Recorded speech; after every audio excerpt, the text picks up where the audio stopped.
함께 말씀 보겠습니다. 오늘 하나님께서 우리에게 주시는 말씀은 누가복음 5장 1절로부터 11절까지의 말씀입니다. 무리가 몰려와서 하나님의 말씀을 들을새 예수는 게네사렛 호숫가에 서서 호숫가에 배 두 척이 있는 것을 보시니 어부들은 배에서 나와서 그물을 씻는지라. 예수께서 한 배에 오르시니 그 배는 시몬의 배라. 육지에서 조금 떼기를 청하시고 앉으사 배에서 무리를 가르치시더니 말씀을 마치시고 시몬에게 이르시되 깊은 데로 가서 그물을 내려 고기를 잡으라. 시몬이 대답하여 이르되 선생님, 우리들이 밤이 새도록 수고하였을 때 잡은 것이 없지만은 말씀에 의지하여 내가 그물을 내리리이다 하고, 그렇게 하니 고기를 잡은 것이 심이 많아 그물이 찢어지는지라. 이에 다른 배에 있는 동무들에게 손짓하여 와서 도와달라 하니 그들이 와서 두 배의 채움에 잠기게 되었더라. 시몬 베드로가 이를 보고 예수의 무릎 아래에 엎드려 이르되 주여, 나를 떠나소서, 나는 죄인이로소이다 하니, 이는 자기 및 자기와 함께 있는 모든 사람이 고기 잡힌 것으로 말미암아 놀라고 세베대의 아들로서 시몬의 동업자인 야고보와 요한도 놀랐습니다. 예수께서 시몬에게 이르시되 무서워하지 말라. 이제 후로는 내가 사람을 취하리라 하시니 그들이 배들을 육지에 대고 모든 것을 버려두고 예수를 따르니라. 아멘. 있는 살아계신 우리 하나님의 말씀입니다. 오늘 이 시간 빈 배는 실패가 아니다 라는 제목으로 말씀 전하겠습니다. 복권을 판매하는 곳에 가면 로또 숫자를 고민하시면서 마킹하고 구매하는 분들이 있습니다.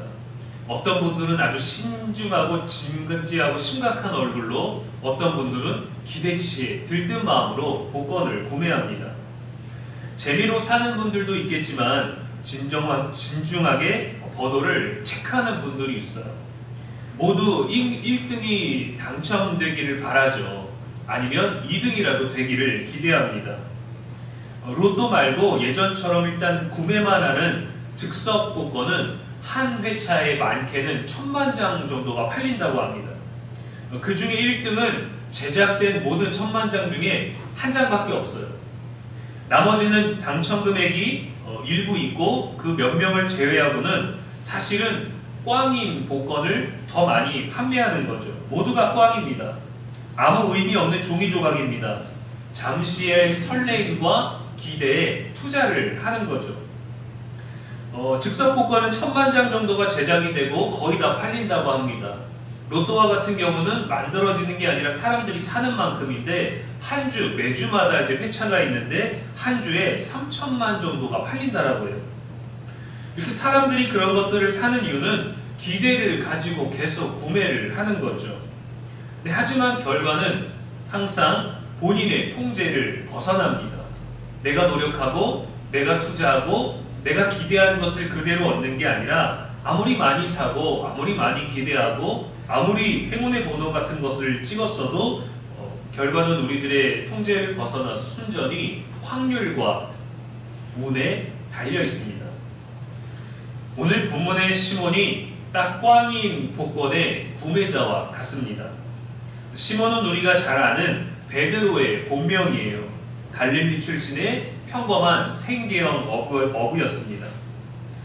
예수님께서는 이 시몬에게 베드로라는 새 이름을 주셨죠. 요한복음 1장 42절에 내가 요한의 아들 시몬이니 장차 게바라 하리라 했습니다. 게바는 당시 사용하던 아람어로 반석을 뜻합니다.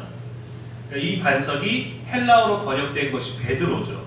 그리고 베드로는 영어 이름으로 우리가 잘 알고 있는 피터입니다. 시몬은 어부로서 전문적인 경험과 기술을 가지고 있었지만 오늘은 물고기 잡이에 완전히 실패했어요. 밤새 동료들과 수고했지만 완전히 허탕이었습니다. 조금 잡은 게 아니라 한 마리도 잡지를 못했어요. 그의 배는 완전히 비어 있었습니다. 마치 꽝인 복권 여러 장처럼 말이죠. 누가복음 4장에 보면 예수님께서 시몬의 장모의 열병을 고쳐주시는 사건이 있었습니다. 그런데 그렇게 기적같이 병을 고쳐준 사건이 있었는데 이때 베드로는 예수님을 따르지 않았어요. 매일 물고기를 잡아서 생기를 유지하고 가족들을 돌봐야 됐기 때문에 그는 날마다 배에 올라야 했습니다. 어제도 오늘도 실패했지만 그래도 배에 올라야 했어요. 우리도 시몬과 또 그와 함께한 어부들처럼 종일 수고하지만 헛수고처럼 냉혹한 현실의 날들이 있습니다.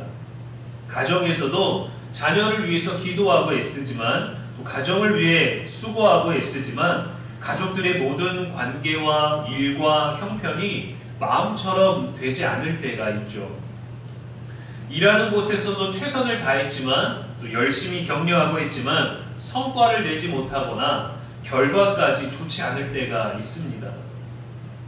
나는 애쓰는데 함께하는 사람이 그렇지 않을 때, 나는 정말 신경 많이 쓰는데 일을 맡긴 사람이 제대로 해주지 않을 때, 나는 열심히 말하고 있는데 상대방이 진중하게 집중하고 듣지 못할 때 얼마나 신경 쓰이고 답답한 일들이 우리들의 모든 일상에 있습니까?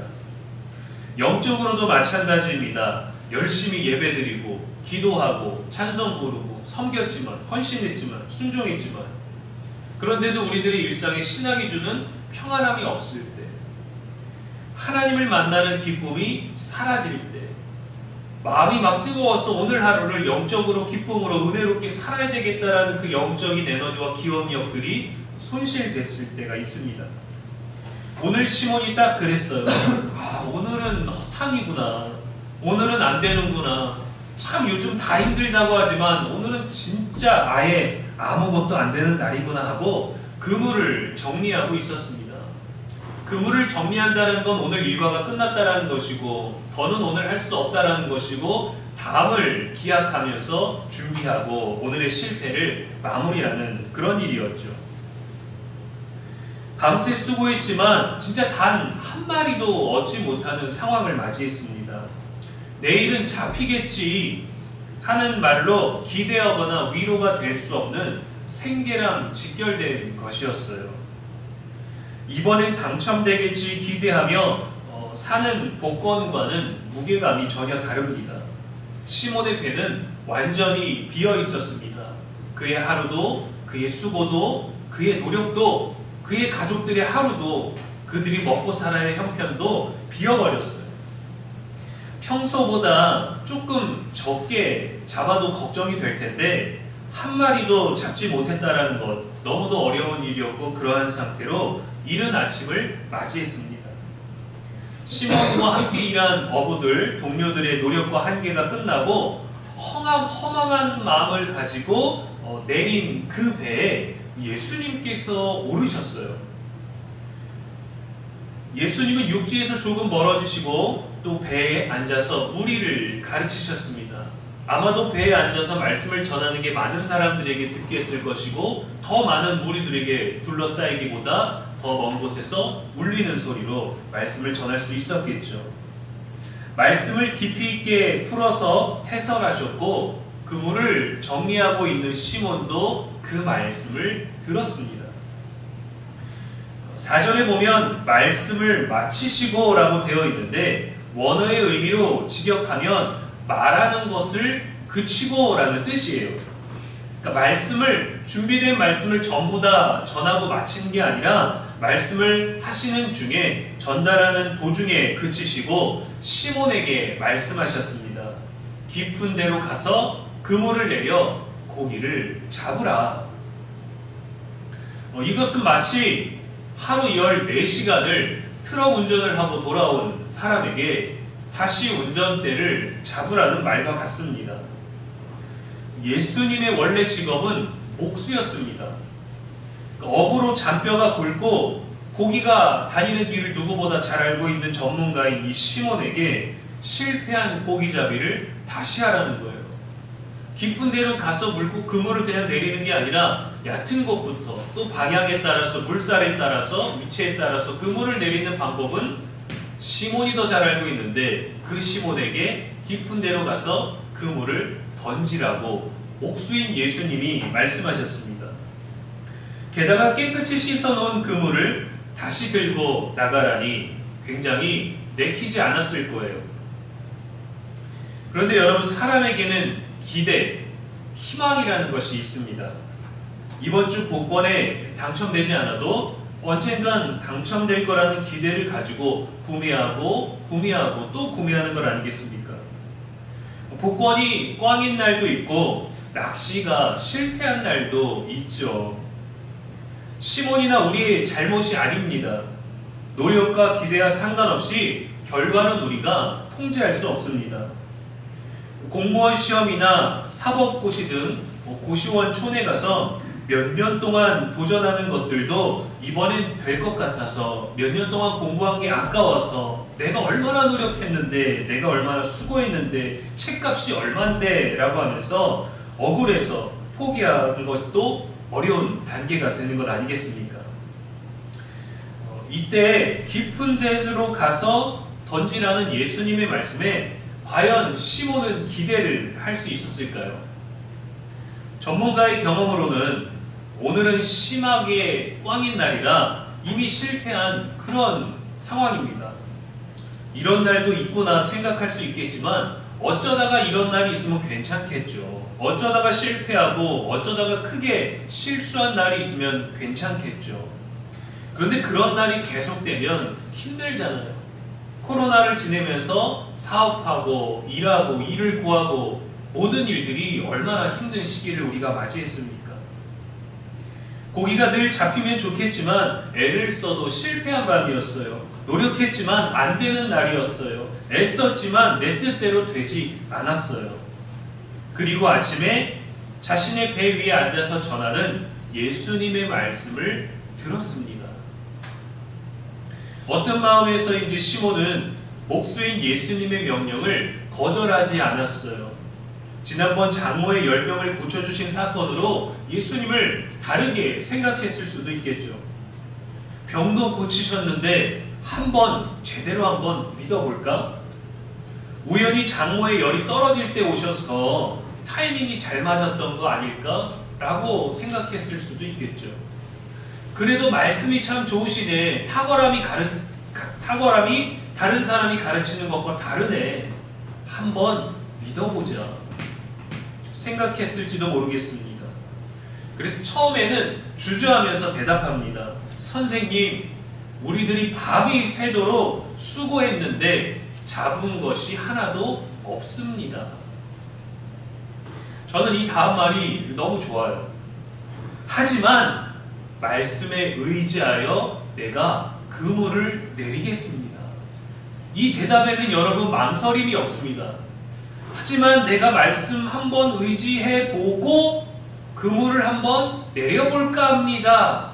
라는 어떤 더 큰 망설임과 고민이 아니라 내가 실패했지만 선생님 말씀에 의지해서 말씀대로 그물을 내리겠습니다. 라고 대답하고 그렇게 실천했어요. 시몬의 노력이나 전문성이 아니라 당신의 말씀에 의지하겠다라는 겁니다. 내가 수십 년을 해온 내 의지, 능력이 아니라 당신의 말씀을 의지해 보겠습니다. 근데 여기에 당신의 말씀이라는 거는요, 3절에서 베드로에게 직접적으로 말씀하시기 전에 배 위에서 가르치시던 모든 말씀을 포함하는 거예요.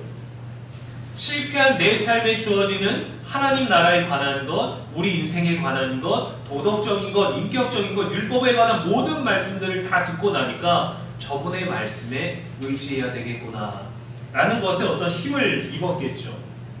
시몬은 예의상 깊은 데로 간 것이 아니었습니다. 그물을 내리는 흉내만 낸 것이 아닙니다. 말씀대로 깊은 데로 갔어요. 그렇게 하니 고기를 잡은 것이 심이 많아 그물이 찢어지는지라 했습니다. 그물이 지금 물리적으로 찢어지고 있습니다. 그래서 다른 배들에 요청했어요. 비어있는 배가 지금은 모든 두 배가 충만하게 되었습니다. 어부들이 얼마나 놀랐을까요? 마치 물고기들이 다 같이 합의해가지고 야, 밤새 바닥에 숨어있어. 시몬의 배랑 그 옆에 배 절대 잡히면 안 돼. 그렇게 바닥에 붙어있다가 아침에 신호가 딱 오면 자, 그물로 다 들어가 이렇게 물고기들끼리 합의한 게 아니었어요. 결과는 시몬의 것이 아닙니다. 그러나 순종은 시몬의 것이었어요. 예수님의 말씀에 의지하는 건 시몬의 선택입니다. 그가 말씀에 의지했을 때 주님은 그에게 전혀 다른 결과를 경험하게 하셨습니다. 우리는 때로 현실과 말씀을 구분 지을 때가 있어요. 이분법적으로 사고할 때가 있습니다. 그러나 우리가 기억하지 말아야 될 가장 기본적인 조건은 뭐냐면요. 인생에서 천지는 하나님께서 창조하셨고 우리는 그 세상에 살고 있다는 거예요. 그래서 하나님이 지으신 세상과 하나님의 말씀은 결코 분리될 수가 없습니다. 우리는 어떤 기이한 이적의 일과 현실의 일들을 분리하려고 합니다. 마법이 우리들의 현실과 분리되어 있나요? 아니에요. 현실이 존재하는 물리적인 것들과 분리될 수 없습니다. 그것으로 속인 것처럼 되어 있는 거예요. 자동차를 생각해 보십시오. 우리가 자동차에 관한 원리들을 모두 알지는 않지만 자동차는 아주 심플한 외관으로 디자인되어 있지만 그 껍데기만 치워도 얼마나 흉측하고 복잡한 것으로 설계가 되어 있습니까? 우리가 키오스크 식당에 가서 메뉴를 주문할 때 그림 그려져 있는 거 손으로 터치만 하지만 그 화면을 뜯어보면은 그 안에 얼마나 복잡한 반도체와 또 납땜되어 있는 많은 요소들이 구성되어 있습니까? 하나님의 말씀은 단순한 것 같고 쉬운 것 같고 간단한 것 같지만 이 천지를 지으신 하나님의 말씀이기 때문에 세상과 결코 분리될 수가 없습니다. 말씀을 의지하는 건요, 이 세상을 하나님이 지으셨다라는 것을 인정하는 것이고, 말씀을 의지한다라는 것은 그 하나님이 우리 현실에 적용 가능한 말씀을 주셨다라는 걸 믿는 거죠. 복권은 단순히 확률과 운에 의존합니다. 시몬의 경험은 하나님의 말씀과 순종을 바탕으로 합니다. 우리의 가정에, 사업장에, 학업에, 일터에, 관계에, 건강에 문제들이 있을 때 기도하라는 말은요, 그냥 던지는 예의상의 말이 아니에요. 그러면 모든 것들은 의사한테만 가서 고쳐져야 되는 게 맞겠죠. 그러나 때론 의사도 알 수 없는 병고침과 회복이 일어나는 것은 기도에는 능력이 있다라는 겁니다. 말씀에는 능력이 있다라는 겁니다. 왜 12년 동안 혈류증을 앓았던 여인이 예수님의 옷자락만 만져도 나을 거라고 믿었을까요? 하나님의 역사가 그저 옛날의 과거의 마법과 같은 일이 아니라 실제로 많은 인생들의 실제로 적용이 되었다는 것을 우리가 말씀을 통해 알 수 있죠. 시몬은 많은 물고기로 며칠 여유 있겠다고 기뻐하지 않았습니다. 그는 물고기를 많이 잡자 그것을 가지고 집으로 돌아가지도 않았습니다. 그는 예수의 무릎 아래 엎드렸어요. 주여, 나를 떠나소서. 나는 죄인이로소이다. 이런 상황이라면 예수님께 동업을 하자고 해야 되지 않을까요? 예수님 떠나지 마시라고 내 배에 계속 타달라고 해야 되지 않을까요? 지분을 많이 넘겨드릴 테니까 한 주에 딱 2번만 제 배를 타주시고 그물을 어디에 내릴지 하루에 한 번씩만 말씀해 주시면 됩니다 라고 예수님을 붙잡아야 되지 않습니까? 그런데 왜 예수님께 떠나달라고 했을까요? 왜 나를 떠나라고 했을까요?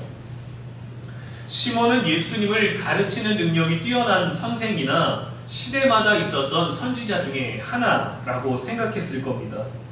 그런데 오늘 기적적인 고기잡이를 통해서 예수님은 단순한 선생이 아니시다. 단순하게 탁월한 가르침을 가지고 계신 분이 아니시다. 그는 하나님의 거룩한 능력을 가지신 분임을 깨달았어요.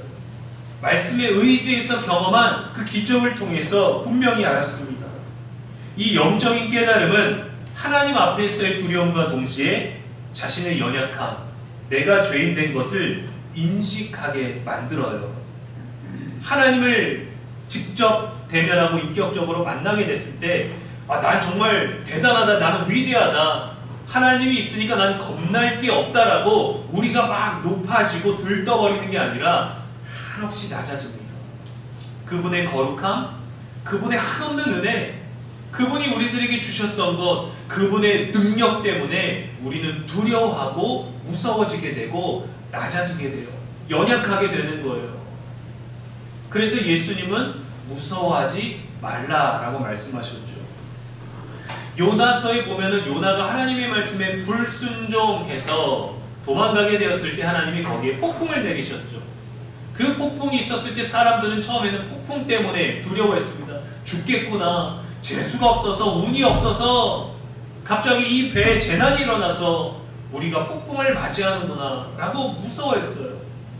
근데 그들이 왜 우리들에게 이 폭풍이 임하였는가 알아보자 하고 제비뽑기를 했는데 요나가 당첨됐고 요나는 그 방법을 알고 있었습니다. 천지를 지으신 여호와께서 이 폭풍을 나 때문에 내리셨다. 나를 바다에 던지면 된다. 야, 우리가 그런 짓은 못하지. 아니야, 말씀에 순종해야 돼. 하나님 믿는 사람이 우리를 자신을 바다에 던지라고 합니다. 우리는 원하지 않지만 우리를 용서하시고 우리는 어쩔 수 없습니다 라고 그대로 했어요. 바다에 던지자 바다가 잠잠해졌을 때 사람들은 야, 살았다 라는 들뜬 기쁜 행복, 생존을 느껴서 좋아했던 게 아니라 두려워했습니다. 요나서 1장 16절에 그 사람들이 여호와를 크게 두려워하여 여호와께 제물을 드리고 서원을 하였더라. 두려움이에요. 하나님을 온전히 만나고 하나님의 기적을 경험하면 막 기쁜 게 아니라 두렵고 한없이 연약한 우리를 대면하게 되죠.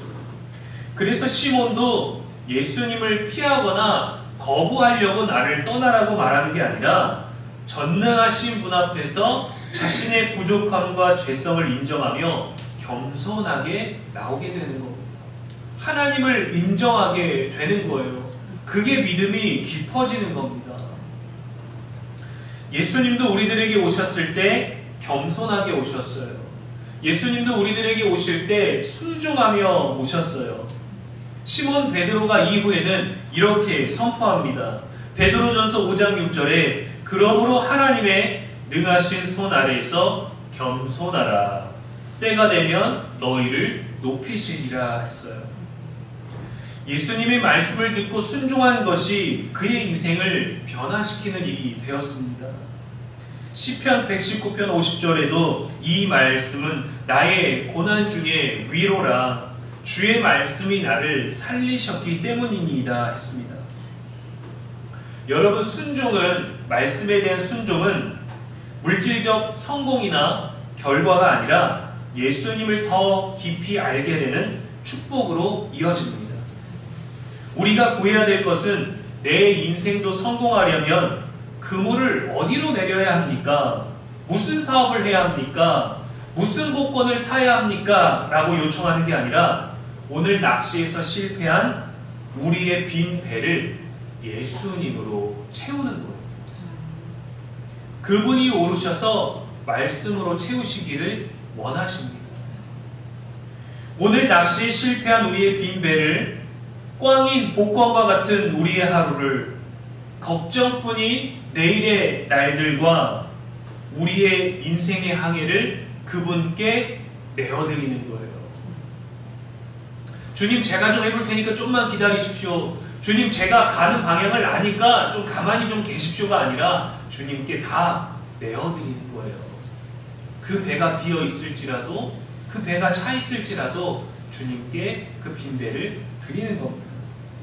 시편 42편 5절에 내 영혼아 내가 어찌하여 낙심하며 어찌하여 내 속에서 불안해하는가. 너는 하나님께 소망을 두라 했습니다.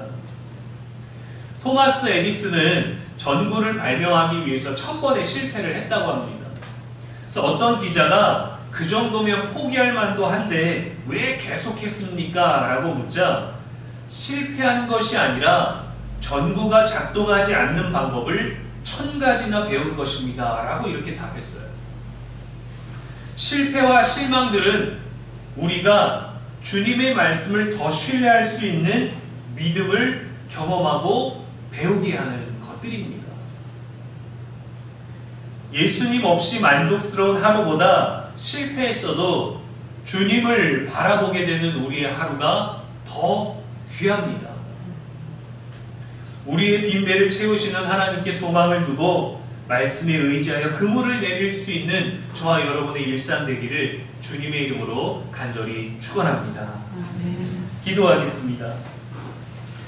하나님 아버지, 시몬의 빈배를 채우신 놀라운 하나님을 찬양합니다. 실패한 인생에 새로운 사명을 주시는 은혜에 감사를 드립니다. 때론 시몬처럼 종일 수고하고도 소득 없는 일과를 마무리하는 실망과 허탈감 속에 찾아오셔서 말씀으로 채워주시니 감사합니다. 하나님을 더 신뢰할 수 있는 믿음의 기회를 주실 때마다 말씀에 의지하는 결단이 있게 하옵소서. 다른 것으로 많이 채워져 있어서 주께서 머무실 곳이 없게 되지 않게 우리들의 마음을 성령께서 주장하시고 우리들의 빈 배에 오직 말씀하시는 예수님으로 먼저 채우게 하여 주시옵소서. 우리의 영원하시고 유일한 소망이 되시는 예수 그리스도의 이름으로 기도합니다. 아멘.